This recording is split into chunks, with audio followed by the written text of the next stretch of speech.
You're listening to the Touch 'em Up podcast. I'm your host, Double M, and on today's episode, we have UFC London, Edwards versus Brady, preview, predictions, and breakdown. Taking place in the welterweight division, this main event will surely line up a future title shot for the winner, and for the loser, they will be back down to the middle of the rankings and have to climb their way back up towards supremacy. In the main event, you have a battle between the former welterweight champion in Leon Rocky Edwards taking on Sean Brady, standout grappler and much improved striker at this point in his career, and a former CFFC welterweight champion. So without any further ado, let's get this started and step into the ring.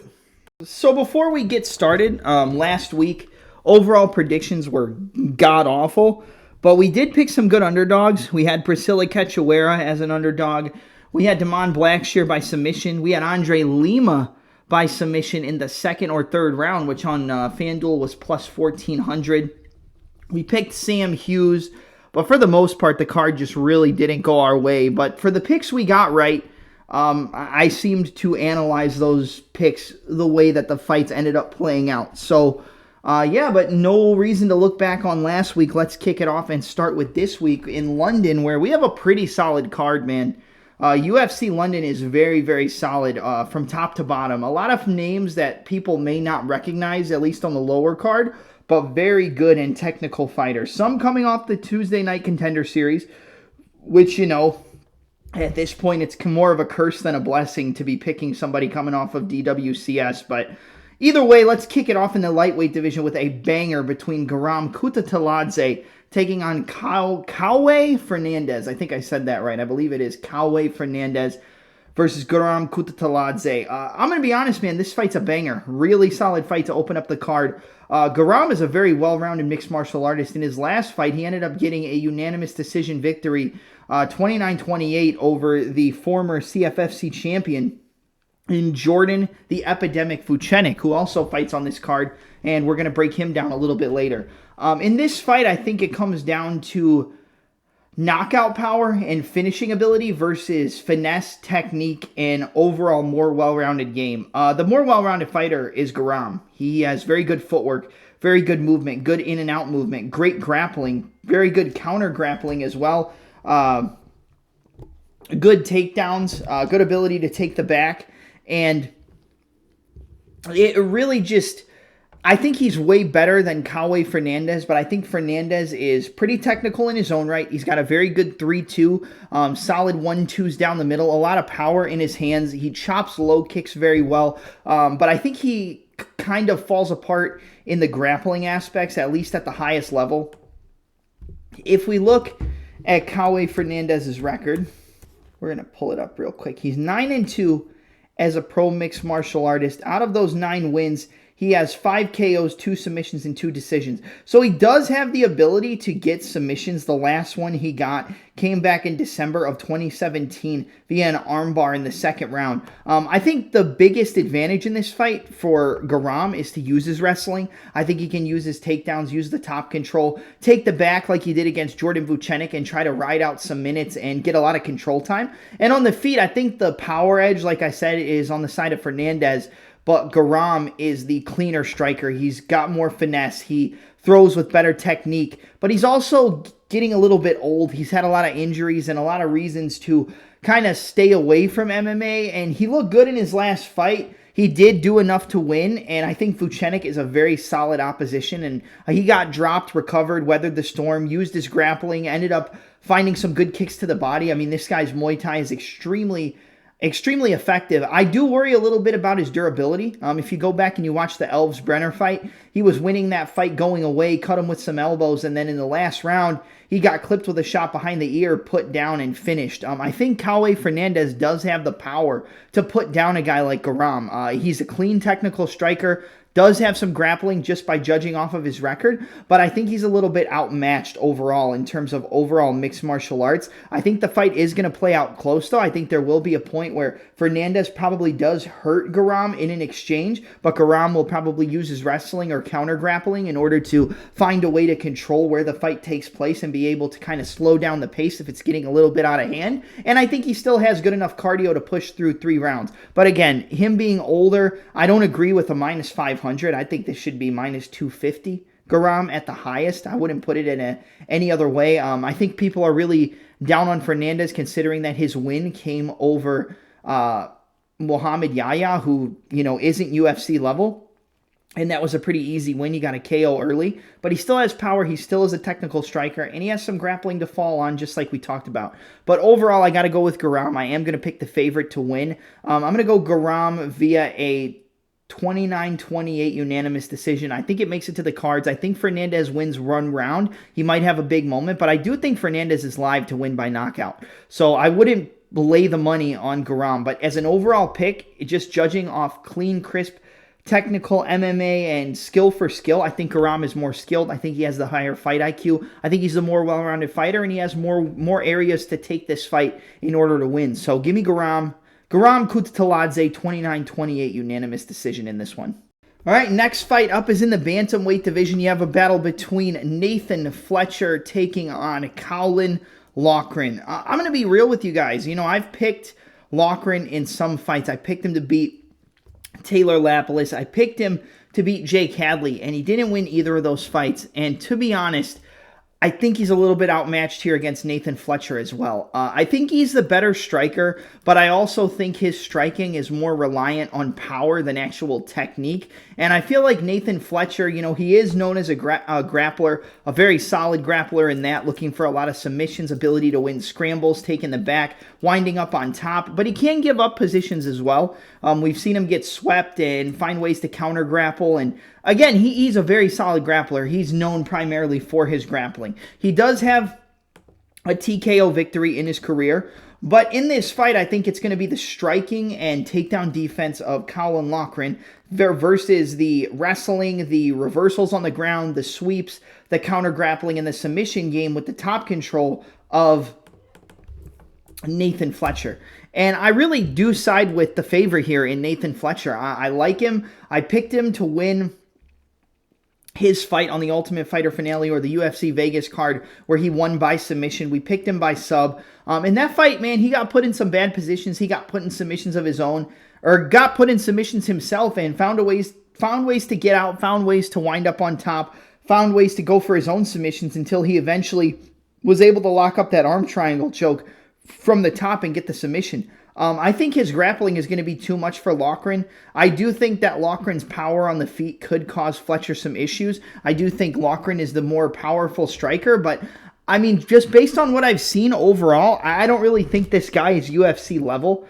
There's been points where I've picked him. There's been points where I've faded him. He has decent striking, a decent kicking game where he finishes his combinations with kicks, but he's very meat and potatoes. He's a very stiff striker.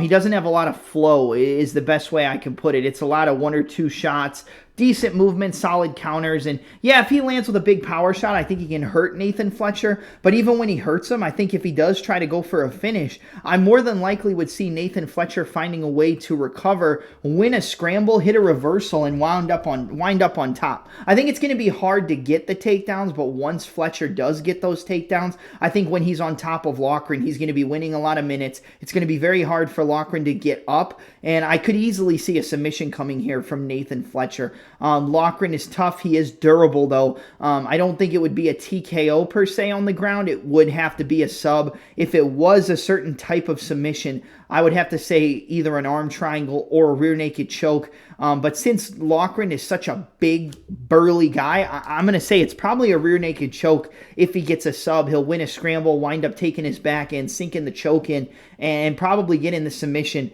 but I'm not too comfortable in picking a finish in this fight. If I had to pick a finish, it would be Loughran by KO or Fletcher by submission, just based on what I've seen so far. But I don't think Loughran has enough volume. I don't think he has enough output in order to win these fights. And yes, he won against Angel Pacheco, but Pacheco was coming forward. Pacheco was on the gas, pushing forward, throwing heavy combos. Didn't have a ton of power in it, but a lot of volume. And Loughran was able to win with his wrestling to kind of counter grapple, get the takedowns, and control him. I don't see him being able to take down and control Nathan Fletcher, and I don't see him putting out too much volume to really, stifle him from his game plan, but I do think the power edge is on the side of Loughran. I'm going to go with the decision because I think Loughran is tough, but I could easily see a submission for Nathan Fletcher. But give me 29-28 unanimous decision for Nathan Fletcher here. But again, I could easily see a rear naked choke where he wins a scramble, winds up on the back and sinks in the choke, or locks up an arm triangle. But since Loughran is so thick as a human being, it's going to be hard to get an arm triangle on a guy who's that built. Kind of a short, stocky, Brock Lesnar for the bantamweight division, but the Irish Brock Lesnar. But give me Nathan Fletcher, 29-28 unanimous decision. I think he does enough to counter grapple, look for subs, and win a lot of minutes on the clock. All right, up next we've got a battle in the women's strawweight division between Shauna Bannon taking on Puja Tomar. I'm going to be honest, I'm not going to spend a lot of time on this fight. And I don't think you guys would really want me to spend a lot of time on this fight. I think these women are very similar.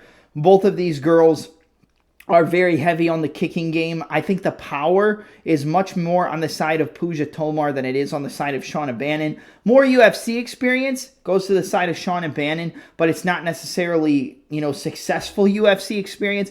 Puja Tomar comes and wins a fight over Rayanne Amanda dos Santos, and a lot of people thought she didn't win, but she came in there as a big underdog. She was able to kind of outstrike her from the outside, run in, dart in with a very traditional martial arts style, karate, taekwondo, good side kicks, solid body kicks, good low kicks. I think the impact of her shots against a girl like Shauna Bannon are going to cause a lot of issues for Bannon, and I think the bigger moments are going to come from the side of Puja Tomar. The bigger impact in the strikes, the bigger kicks, the bigger counters, the bigger explosions. I do think Shauna Bannon is going to make this fight close. I mean, she has a more successful, MMA record, but I do not think Shauna Bannon is that good, and I never really did think Shauna Bannon was that good. I don't think we get a finish in this fight like the women's fights we had last weekend, but I do think Puja Tomar is going to do enough to just outpoint Shauna Bannon over 15 minutes, land the more powerful strikes, land the more impactful strikes to the point where even if Bannon outlands her in terms of volume, I think the bigger strikes, the strikes that are going to leave more of a mark on their opponent are going to come from the side of Puja Tomar. So I'm going to go with the underdog. I think Tomar is going to kind of outpoint her, land the bigger shots, land the bigger counters as Bannon tries to close the distance, and I have a little bit of issues with the reach, but I think she'll be able to work her way in, bob and weave, come on, get on the inside, rip shots to the body, and combinations with her kicks. And I think Puja Tomar takes a split decision. I could easily see it being a unanimous decision as well because, like I said, I think more of the damage and the bigger strikes are going to come from Tomar. Very solid, traditional martial arts style, powerful side kicks, powerful roundhouse kicks, and decent low kicks. And, power in her hands as well. So give me Puja Tomar, 29-28 split decision. I'm going to take the underdog here. I think this is a dog or pass situation. But just from what I've seen from both girls, I'm more impressed on the side of Puja Tomar with the way she's able to get in and out. So give me Puja Tomar, 29-28 split decision over Shauna Bannon. All right, up next we've got a battle in the middleweight division, and honestly, this is one of the hardest fights for me to predict. You got a battle between CLD Christian Leroy Duncan taking on a fighter coming off of the Contender Series that you can't really find any tape on aside from the Contender Series fight where he was able to beat Liam Anderson, and that is Andre Pulayev. I honestly think this fight is going to play out 50-50. I see a lot of people siding with the underdog in Pulayev, and I see a lot of people siding with the favorite in CLD.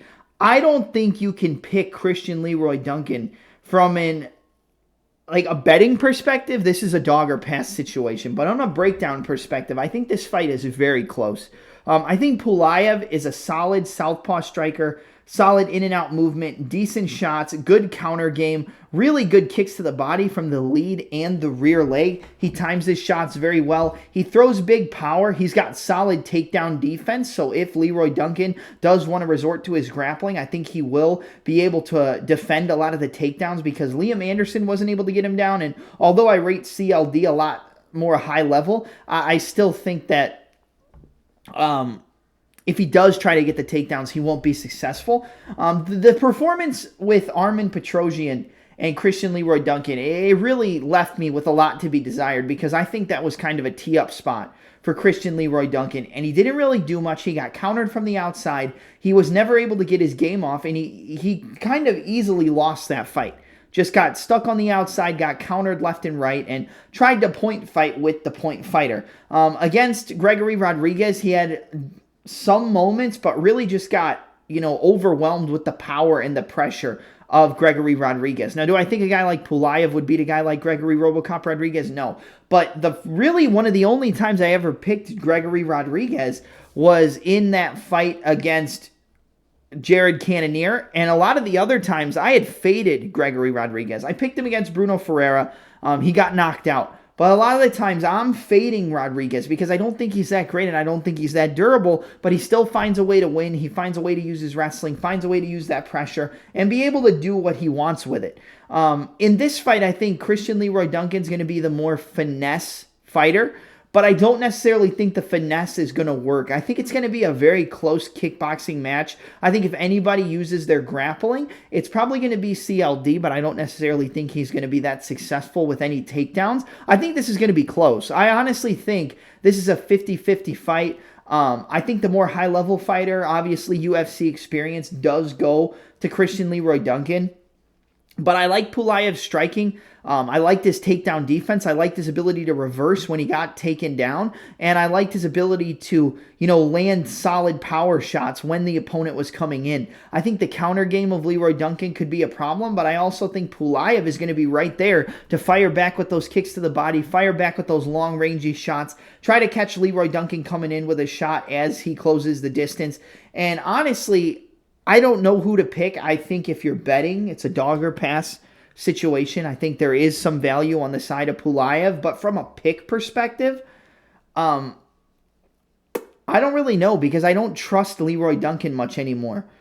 But based on the fact that we're in London, I'm going to go CLD. I'm going to take Christian Leroy Duncan. I'm going to say he wins by a 29-28 unanimous decision, but I could see a TKO if he finds his range, finds his rhythm, and starts to outland Pullaev. Man, I don't know. I'm going back and forth on this pick. Man. Yeah, this is tough. I don't know. I'm having second thoughts now that I'm thinking about it. We don't have much tape on Pullaev. That's part of the reason why I picked against him on the Contender Series. And his fight on the Contender Series, he looked pretty good. And Liam Anderson isn't, a pushover or a walk in the park. But I think Leroy Duncan's much more high level than a guy like Liam Anderson and much more dangerous on the feet. But he is going to give him, the opportunity to win this fight in the striking realm. But it's kind of a win or go home situation for Christian Leroy Duncan. I'm going to take Duncan. I'm going to take CLD. Give me Christian Leroy Duncan to find a late TKO. I'm going to go with a third-round TKO for Christian Leroy Duncan. But I could see it going to the scorecards and having it be a point-fighting kickboxing match where Pullaev has some success. Maybe Pullaev gets a takedown because CLD doesn't really have much on the ground off of his back. But I'm going to take CLD to find a late finish. Give me a third-round TKO for Christian Leroy Duncan in London. I think he's going to get the job done, but again, I'm not going to lay the big money on a huge favorite, and I don't think Duncan deserves to be this big of a favorite, but I think he will win this fight, and I'm going with it based off of, the UFC experience and the high-level experience. I think it's better than Pullaev, but if it's a 15-minute kickboxing match, I wouldn't be surprised if Pullaev landed some good shots, got a takedown, won a round, maybe wins 2 rounds, and ekes out a split decision. But give me Christian Leroy Duncan, third round TKO. But again, close fight, much closer than the line makes you think. Up next, you got a battle in the heavyweight division between a UFC veteran in Marcin Tybura taking on Mick Parkin. 10-0 for Mick Parkin, 26-9, I think, for Marcin Tybura. Maybe I'm reading it wrong. It might be 20-9. But overall, man, I think that this fight is close. You know, Tybura, he did beat Jonathan Deniz. He took him down, beat him up on the ground. You know, got the TKO, went for submissions. I mean, but Jonathan Deniz and Mick Parkin is different. I think Mick Parkin has more experience on the ground. He's not afraid to go to the ground. And I think even if Tybura takes down Mick Parkin, I think he's much more well-versed to, you know, hunt for submissions, create some space, get up to a hip, use the cage to work up to his feet, and get back to the striking realm. And on the feet against just about anybody at this point, I don't really have faith in a guy like Marcin Tybura. Tybura also very good on the top, very bad on the bottom. I would say Mick Parkin probably has the better jiu-jitsu and get-up game off of his back. I think Tybura much better on top. The only way he wins this fight, in my opinion, is by pushing forward, landing some shots, tiring out Parkin, getting the takedowns, and just ground and pounding him and trying to set up a submission or just get some ground and pound off. But, you know, realistically, I think Tybura could beat up Mick Parkin bad from the top position, but I think a lot of this fight is going to play out on the feet. I think Parkin has good enough takedown defense to stop a lot of the wrestling exchanges, and I think he's got more power and, you know, striking game on the feet. I think he's more technical than Tybura, but Tybura does have, you know, head kicks, that little level change head kick he likes to throw in some fights, and, you know, he's not a bad striker, and with the UFC experience, I could see why people probably would side with Tybura, considering how good he looked against Jonathan Deniz when Deniz was the underdog, but considered to come into that fight and look like a favorite and get a TKO. But there's, like I said, there's a big difference between Parkin and Deniz, and I think Parkin has much more educated, or I think Parkin is much more educated on the ground in terms of top-level jiu-jitsu and grappling and ground and pound and, you know, bottom game and working back up to the feet. But I could easily see Tybura taking him down, getting on top of him and beating him up. I'm going to say that doesn't happen. I'm going to say Mick Parkin wins this fight via a decision. I could see a TKO, but I'm going to say Parkin, you know, outlands him on the feet, batters him up, makes it close, but you know what? No, fuck that. I'm going with a decision. I'm going with a TKO. Give me Mick Parkin, second round TKO over Marcin Tybura. I think he's cleaner, crisper, more technical on the feet. I think he knows what Tybura is trying to do, and I think he's going to be working on his jiu-jitsu, you know, stopping the takedowns, using the overhooks to you know, spread the base out, get the underhook, circle off the cage, start popping the jab, and I think he's eventually going to hurt Tybura with something, pour it on up against the cage, rip to the body, and drop him and get a TKO. Give me Mick Parkin to win this fight. Second round TKO, but I could easily see this going to a decision. If it goes to the scorecards, I still think Mick Parkin does enough to win at least 2 of the rounds, but give me a second round TKO from Mick Parkin. I think he does enough to get Tybura out of there, and I think he's going to look good doing it as well. All right, next fight up is in the flyweight division in a banger between Loen'er Kavanagh taking on Felipe Daytona dos Santos. I think that this fight is going to be a banger. I almost feel bad for Felipe because every fight this guy has is a tough fight.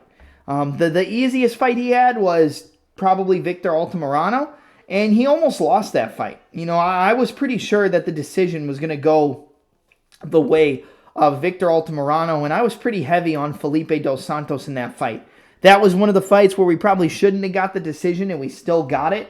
So yeah, I got the pick right, but I didn't feel great about it. Andre Lima, you know, he kind of just got dominated. There wasn't too much that dos Santos did, and a lot of the time Felipe just doesn't pull the trigger. You know, he pulled the trigger in his UFC debut, and this guy looked like a title contender against Manel Kape. Like, obviously he lost the fight. He got dropped. But he was in there. He hurt Manel Kape at a certain point. He went back and forth, and judging by how good Kape has looked lately, I mean, that's still a feather in his cap coming in on short notice, originally set to be on the Contender Series. And in this fight, man, I think Loen'er Kavanagh is probably the sharper technical fighter. I mean, if you look at the fight on the Contender Series, he fights An Tuong Ho, lands that beautiful front kick to that leaping gazelle hook as he cuts that angle and knocks Antoine Ho out cold. That fight to go under 2.5 was like plus 250, and he ended it in the first round. Loen'er Kavanagh is very technical. He's very talented. Jose Ochoa was able to have some decent success against him in his UFC debut. He was able to, push forward, land some shots, and, rip to the body, throw leg kicks. And was able to kind of beat him up. And I think Jose Ochoa is a pretty good fighter as well. I think Felipe dos Santos is a solid fighter too. Do I think the line is off in terms of the betting line? Yes. But from a technical perspective, I think the more well-rounded fighter is Loen'er Kavanagh. I think the fighter who's going to pull the trigger more inside the cage is Loen'er Kavanagh. Solid striking, decent movement. Not the best defense though, but I think Dos Santos also doesn't have the greatest defense. This is kind of a win-or-go-home situation for Felipe, but they don't really give him any easy fights. And the one easy fight they gave him, in retrospect, he almost lost that fight. And that was, again, against Victor Altamirano, where he should have probably ran through him. I mean, he was a big favorite in that spot, and he made that much closer than it needed to be, gassed out pretty much after a round and a half, and didn't really have much to offer following that. So he has to come into this fight, and he has to look for the kill. He has to come in here, be ready to go, be able to fight for 15 minutes hard. And, some guys from Cage Warriors, they look great when they get to the UFC, but most of them, they don't have a lot of success. They win a couple fights, they lose a couple fights. Sometimes they lose their debut. And, Shuto Box should beat a guy coming out of Cage Warriors. But, not every guy from Shuto Box is at the level of a Charles Oliveira, is at the level of just name out a bunch of fighters coming out of Shuto Box, and you'll catch my drift. But in this fight particularly, I think Kavanagh is the more well-rounded fighter. I think he's got the better jiu-jitsu, and he doesn't have submissions on his record, but I could easily see him winning this fight via submission, judged on the fact that if you go back and you watch the Andre Lima fight with Dos Santos, I mean, he almost had that rear naked choke in. I mean, it was sunk in. It was deep, and Felipe was able to survive, but he gave up his back. I think Kavanagh could do a similar thing where he's kind of outpointing him, moving in and out of range, switching stances, orthodox and southpaw, popping the jab, throwing the front kick, moving in and out, lands a big shot, finds a way to sprawl, take the back, and get a submission. That's actually going to be my pick. I wouldn't go and run and bet on Kavanagh because I don't think he covers the line that he's at. But from a pick perspective, I think he's more well-rounded. I like his footwork. I like his movement. I like the strikes going backwards. I like the striking going forward. And we know that Felipe is going to be on the forward pressure and on the front foot. I would honestly probably sprinkle Felipe dos Santos money line just based on a betting perspective, because I do think there is some value and we know that he's going to come to fight. But from a pick perspective, man, I got to take Loen'er Kavanagh. I think he's going to win this fight. I think he's going to be sharper on the outside. I think he's going to outpoint Dos Santos. I think he's going to land good counters, and I think he's ultimately going to use his grappling to win this fight by submission. So give me Loen'er Kavanagh, second round, rear naked choke. I think he's going to eventually just start outpointing him, make Felipe, I would say, uncomfortable and aggressive, let him shoot, spin, take his back, and lock up a rear naked choke. Kind of like Andre Lima, but I think Kavanagh is going to finish that submission here. So give me Loen'er Kavanagh, second round, rear naked choke submission. It pains me to say it because I'm probably a bigger fan of Felipe than I am of Kavanagh, but just based on what I've seen, I think Kavanagh is the real deal. I like his movement. I like his footwork. I like his angles. I like his overall striking game. I like his grappling, and I think he's very well-rounded. It's going to be a tough fight, but I think Kavanagh finds a way to take the back and sink in the rear naked choke. So give me Loen'er Kavanagh, second round, rear naked choke submission. I think he makes the statement, and Felipe probably gets cut. If I want Felipe to win, but I'm going to have to pick Kavanagh here, is what I'm saying. All right, next fight up is in the lightweight division between Jai Herbert and Chris Taco Padilla. Realistically, this is another tough fight to pick. The range, the reach, the distance control, that's all going to be on the side of Jai Herbert. Herbert also fighting in London. He's going to be using that jab. He's going to be using his crisp and clean boxing, the solid footwork, the angles, and the counters to kind of just pick apart Chris Padilla before he crashes the pocket and gets into the range that he needs to be at. But the thing about Chris Padilla that I like is the fact that even when he's getting, outpointed, even when he's getting kept at range, he still stays patient. He still finds a way to work his way into the fight. I mean, even against Rongju, he started out pretty slow, started getting pushed back, started, not being able to land his combinations, and then he eventually worked his way in, switching stances, using the measures with his lead hand, finding the angles. Boom, he threw an overhand right, finally had the range, threw an elbow once it missed, threw the elbow again over the top of the jab, and, blew up the eye of Rongju in a fight where it looked like he was getting outpointed.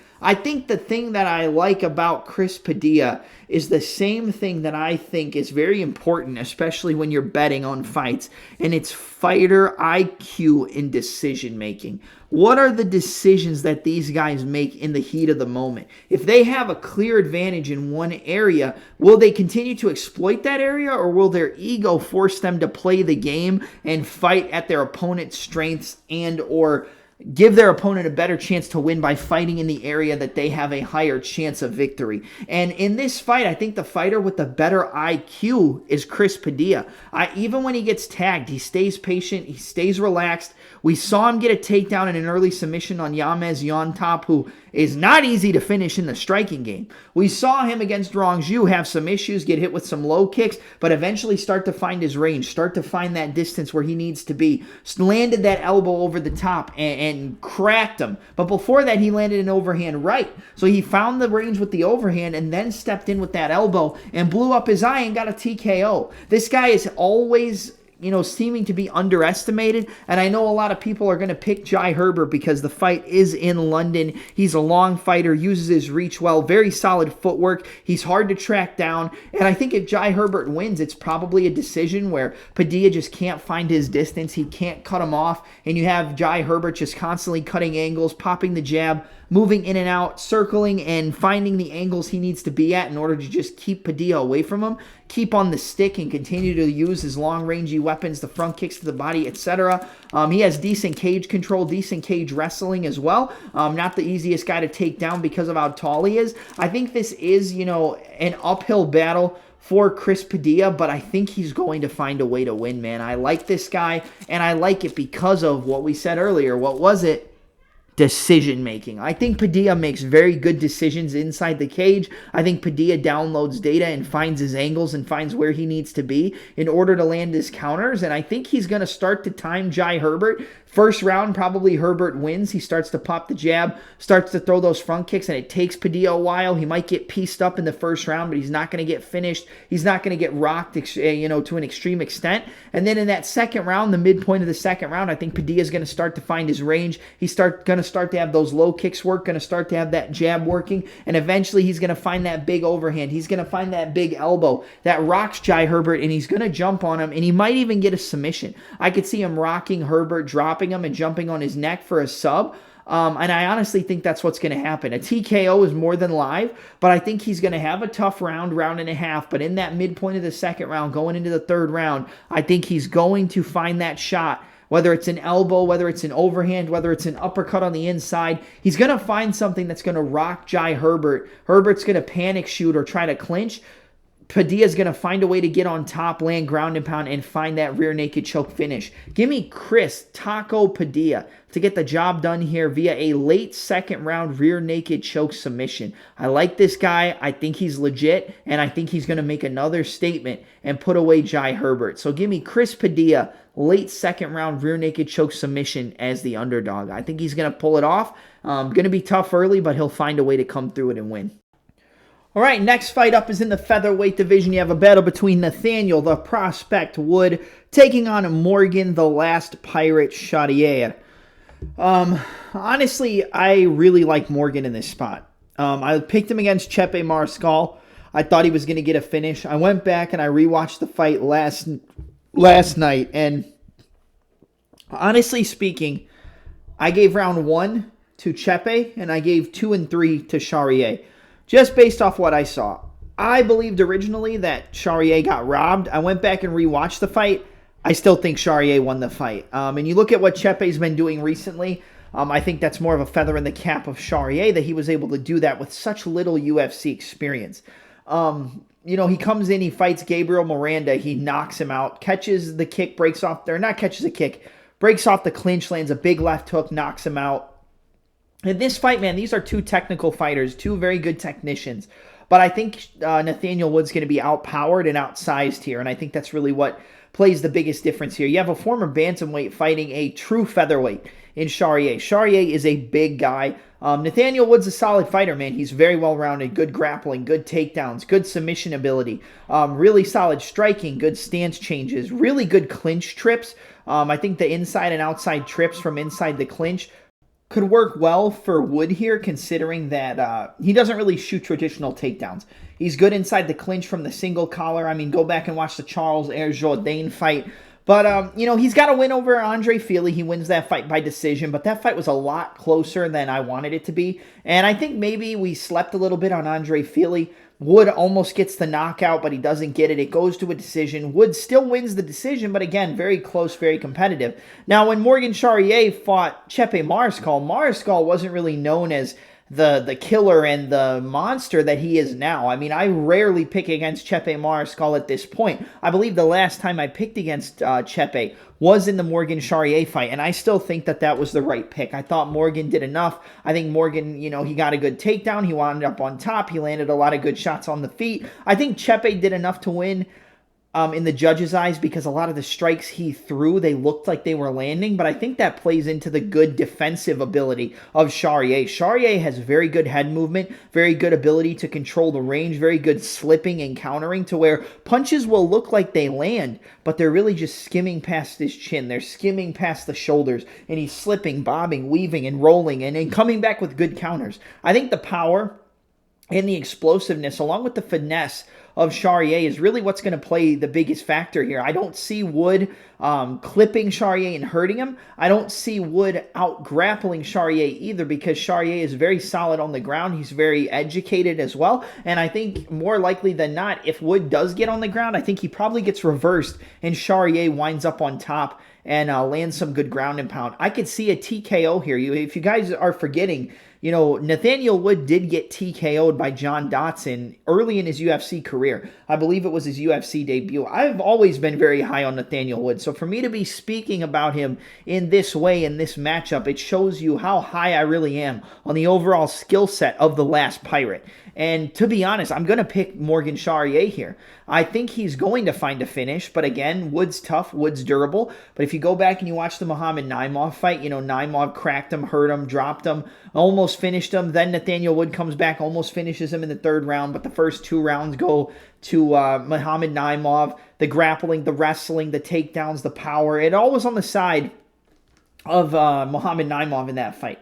Now, when you look at this fight in particular, I think Morgan Charriere has more power. I think in terms of technicality, I think both of these fighters are equally matched, but I think the defense and counter game of Charriere is a little bit sharper than Nathaniel Wood. I think Nathaniel Wood might have better jiu-jitsu, but the better control, top control, and overall positional awareness is on the side of Morgan Charriere. I think he's a little bit better, and even if they get on the ground, I think Nathaniel Wood might threaten with some submissions, but I think Charriere is going to get out and wind up on top and landing some ground and pound of his own. He's very good. The performance against Chepe speaks volumes to how good this guy really is. And I'm going to go Morgan Charriere here. I like the last Pirate. I like him a lot. I could understand why some people are on the side of Nathaniel Wood, but I really think this comes down to power and size in this fight. I think Charriere is just too big for a guy like Nathaniel Wood. Nathaniel Wood, very crisp, very technical, good stance changes, good calf kicks.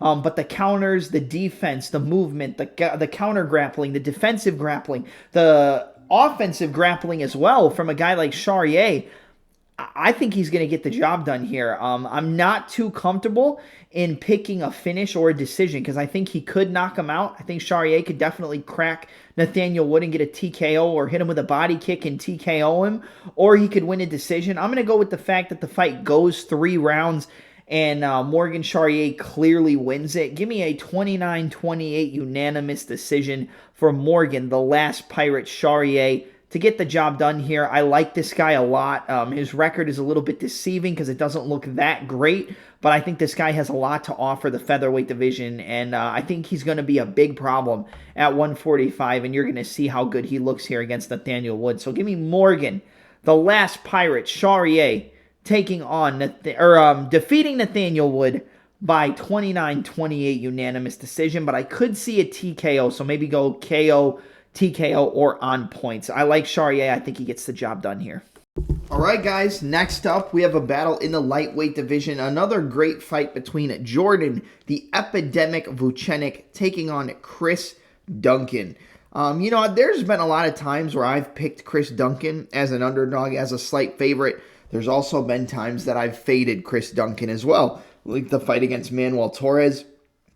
I faded him, and I faded him against Blachowicz. It looked like it was going the way we needed, and then he grabbed that guillotine, and Blachowicz got out, but then passed out. Jordan Vucenic, I sung this guy's praises in the lead up to his fight with Guram Kutateladze. I watched a lot of tape on this guy. I watched his pad sessions. I watched his Cage Warriors victories over the likes of Morgan Charriere, who's also on this card, and Paul Hughes, who arguably right now should be the Bellator lightweight champion. He beat Usman Nurmagomedov. I don't care what you say. He did enough to win the fight, but it is what it is. In this fight, I got to go Jordan Vucenic. I'm not going to sit here and sugarcoat it. I'm not going to pretend that I'm going to go another way because that's not fair to you guys. Vucenic is extremely technical on the feet, very solid footwork, good angle shifts, good movement, in and out laterally, solid right hands, solid switch stance overhand lefts, good wrestling, good defensive wrestling, good scrambles. And I know a lot of people might say like, oh, well, Chris Duncan has a lot of power. He could crack Jordan Vucenic, and maybe he hurts him. But I think Vucenic is so well-rounded between the grappling and the striking that he will find a way to win wherever the fight goes. I think he can take down Duncan, and I think he can submit him. I think he can definitely knock him out on the feet. I think he can rock him on the feet, cause Duncan to panic wrestle, and then lock up a guillotine or some other type of a submission. I think it would probably be a front choke, a ninja choke, a Darce choke, a guillotine, etc. I think Vucenic has Duncan covered everywhere. And I know people are going to say, well, look at what happened in the third round against Guram. He won the first round clearly, lost the second round, but it was close. And then in the third round, tried to shake Guram off of his back. Guram kicked up off the mat, kicked off the fence, and wound up taking his back and putting in the body triangle and controlling for the rest of the round. Guram is very good. He might not have had the most success in the UFC, but we did talk about him earlier on in the podcast. Guram is extremely good. He's extremely well-rounded. Injuries and other things have plagued fans from really seeing how good this guy really is. And, that was a very hard debut fight. To get Guram in your debut, that says a lot. And I believe Mateusz Gamrot and Guram Kutateladze was the fight for Guram's debut, and I think Guram won that fight by decision. You can correct me if I'm wrong, but let's get back to the fight we have to talk about now. So Duncan's solid. He trains out of ATT. He's going to come in with a good game plan. I would expect a lot of forward pressure, calf kicks, shooting takedowns, pushing Vucenic up against the cage, trying to control, trying to get him down. And I think that's what he's going to look to do. If he stands and strikes with Vucenic for too long, he's going to get lit the fuck up. This guy's for real. We don't know the level of a Vucenic in this division, but I wouldn't be surprised if he's in the top 12 by the end of the year. Potentially a top 10. And I know a lot of people sit here and complain about Cage Warriors this, Cage Warriors that. These guys aren't that good, etc., etc. There are a few guys from those Cage Warrior promotions that shine much better than the other competition or the other people who come over. This is one of those guys. Very well-rounded, extremely technical, good footwork, good defense, good defensive wrestling, good scrambles, good offensive wrestling, and a good submission game. He is a mixed martial artist. He's not a striker. He's not a grappler. He is a hybrid athlete, a mixed martial artist, and I think he's going to finish Chris Duncan. Now, the question is it a knockout or is it a submission? I'm going to go out on a limb and say, let me think about this really quick because I've gone back and forth. Is it a KO? Is it a sub? I'm going to say Vucenic gets a TKO. I think when he hurts him, he's going to pour it on. It's possible he jumps on his neck after he rocks him. I think Vucenic inside the distance is the play here. I think that's the way to go. And I'm taking the epidemic to beat up Chris Duncan and get a second round TKO victory in this fight. He's going to look like a bigger favorite than what the number says. And you'll understand why he's as big of a favorite as he is. But it's Jordan Vucenic, second round TKO here against Chris Duncan. All right, next fight up is in the welterweight division. We've got a battle between Gunnar Gunny Nelson taking on Kevin Trailblazer Holland. You know, I honestly think I'm one of the best Kevin Holland bettors or breakdown analysts in the game. We picked RDR by sub. We picked JDM.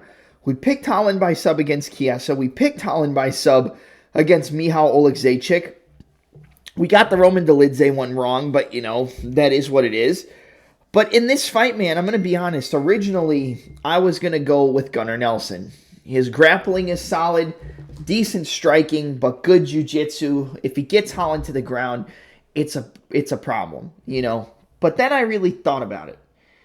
And although I don't think Kevin Holland is serious about his MMA career, although I don't think Kevin Holland, you know, is ever going to get to a top 10, a top 5, at this point at least, I think if there's guys he can beat and look good doing it, it's a guy like Gunnar Nelson. It's a guy like Michał Oleksiejczyk. It's a guy like Michael Chiesa. I would put all of those people into like the same category, okay? They're not high level, they're not low level, they're mid level. And Gunnar Nelson is an elite grappler. If he gets Holland to the ground, it's a problem. He could easily win by submission. I think the only way Nelson wins is Nelson by sub, so you might want to sprinkle that just in case if you're really looking for some value, but I don't know what the number is going to be considering Holland got subbed in his last fight. Yeah, but I'm going to take Kevin Holland here. I think he's going to land on the chin of Gunnar Nelson, and I think he's going to knock him out. He's long, he's rangy, he's more active. He's faster, more athletic than a guy like Gunnar Nelson. And Nelson's been so inactive that I do think the sub is live, but I think Holland wins by knockout. I even think Holland could rock Gunnar Nelson and go for a choke, but I don't think that's the smartest idea because if Nelson gets out of that submission, Holland is going to be put in a bad spot and he could easily get his back taken and get choked out or, you know, get reversed and Nelson winds up on top and locks up an arm triangle or something like that. But I'm going to say Kevin Holland wins by knockout. I'm going to go Kevin Holland round 2 knockout in this fight. It could be round 1. I think these are the fights that Kevin Holland wins. These are not the fights where he has supreme issues with. And some people are going to compare Gunnar Nelson to Reinier de Ridder, I think, because of the level of his jiu-jitsu. I don't really think there's much of a comparison. I think RDR is at a much higher level than a Gunnar Nelson. And like I said, I think these are the fights that Kevin Holland wins. These are the fights Kevin Holland finishes. These are the fights Kevin Holland looks good in. Gunnar Nelson, Michael Chiesa, Tim Means, Michał Oleksiejczyk. They're all kind of in the same realm in regard when breaking down the fights. And I think Holland wins here, and I think he wins by knockout. So give me Kevin Holland round 2 knockout over Gunnar Nelson. I think there's value on Holland as the underdog, but just play Holland inside the distance because I think he wins by KO, but it could be a sub if he rocks him and sneakily grabs his neck because Holland does have a good jiu-jitsu game, but Kevin Holland's going to be the pick, round 2 knockout. All right, now we're at the co-main event of the evening in the light heavyweight division. You've got a very interesting fight between the former light heavyweight champion possessing the Polish power in Jan Blachowicz taking on the city kickboxing standout, the next hope for gold in the city kickboxing gym, aside from Kaikar, France, and Carlos Black Jag Ulberg. Excuse me. Sorry. So for this one, guys, I think Jan is live to win this one. I'll say that right now. I think he can definitely crack the chin of Ulberg. I think Ulberg is still chinny. I think you guys forget that Kennedy and Chukwu, you know, knocked out Carlos Ulberg. He took a lot of damage, but he found a KO. I would not be surprised one bit if Ulberg walked forward and just got wrecked with a big left hook and got put down. I still think there's questions about his durability. He's just so much better in the striking realm than most of the people he's fought at this point. I think the hardest matchup for him is Jan Blachowicz. Like, Up until this point in his career, obviously, this is his highest level matchup. I think this is a hard fight for him. I think the leg kicks, the wrestling, the takedowns of Blachowicz are going to be there. The smartest idea for Jan is to shoot takedowns, get Ulberg on his back, and work some ground and pound to potentially set up a submission and just rinse and repeat the takedowns until you gas this dude out and then knock him out on the feet. Or get a ground and pound TKO. And I think Jan is more than live to do that.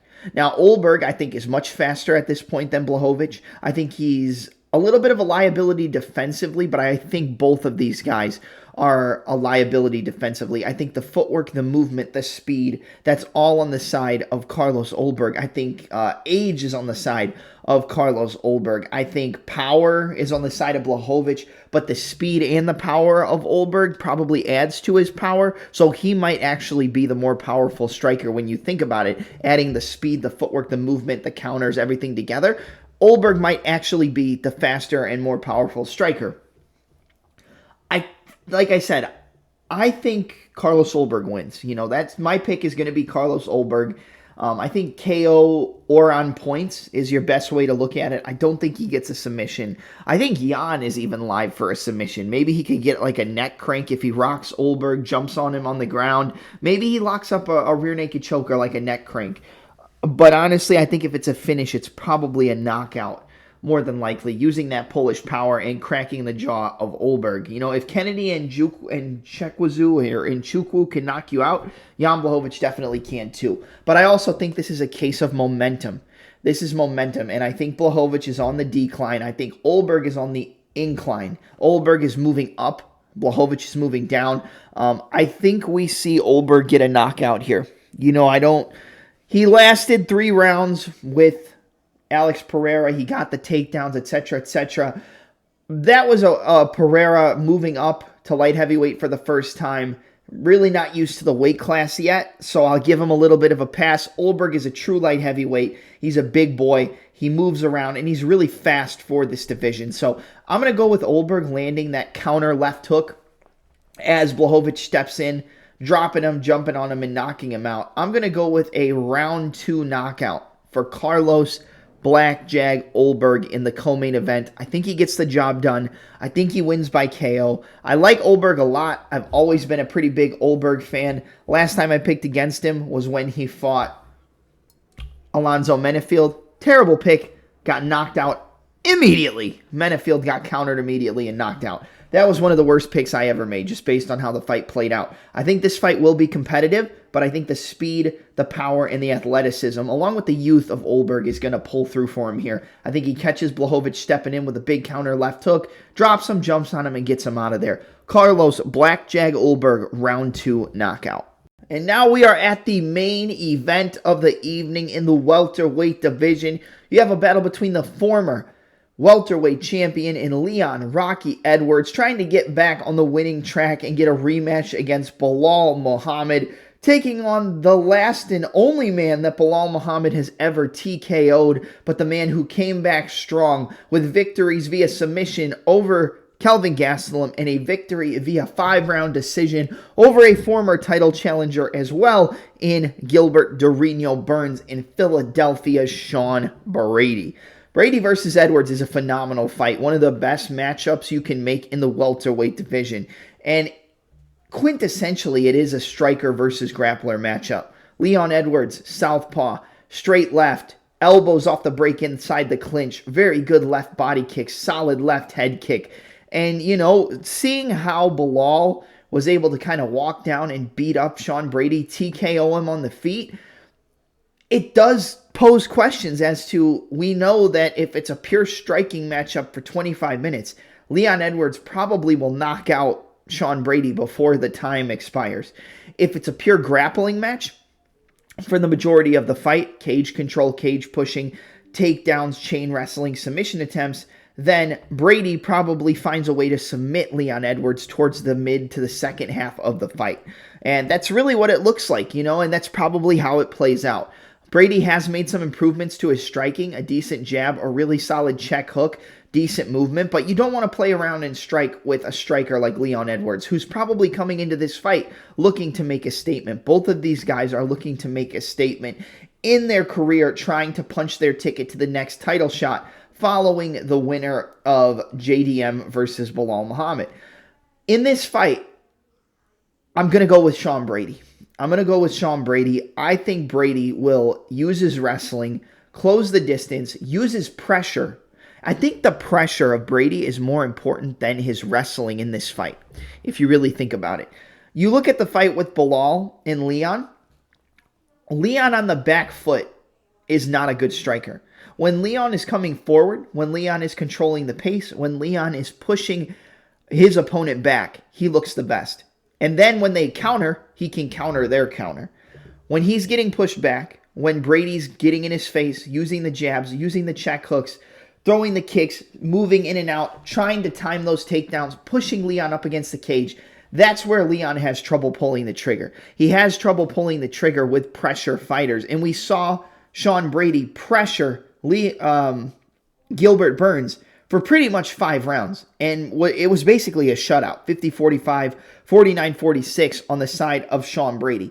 Very impressive performance. Now, Gilbert Burns, is he at the tail end of his career? Yes. Is it an older Gilbert Burns? Yes. But it's still impressive what he did. We've never really seen anybody beat up Gilbert Burns like that for 5 rounds. Besides, coincidentally, the champion in Belal Muhammad, who handed Brady his only professional loss in mixed martial arts.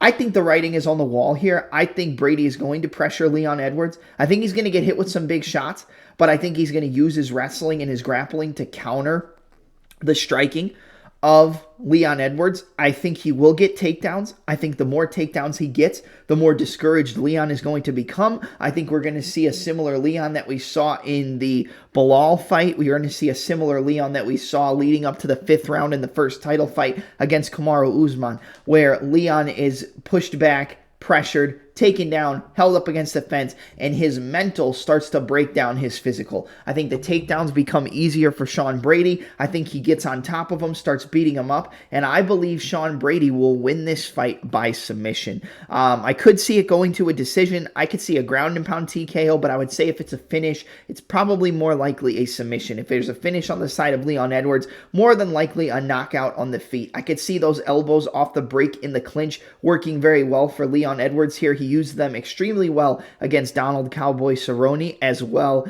as Gunnar Nelson, striking off the break in the clinch. That's something that Brady's going to have to look out for, but I think he will time the break and strike with another takedown. He'll shoot, try to strike off the break, reshoot, push Leon up against the cage, work that chain wrestling, get those takedowns, soften him up, and then in the 4th round, I think Brady will grab his neck in a rear naked choke and win via submission. I'm going to go Sean Brady to punch his ticket to the welterweight championship title shot next, defeating the former champion in Leon Edwards in London via 4th round rear naked choke submission.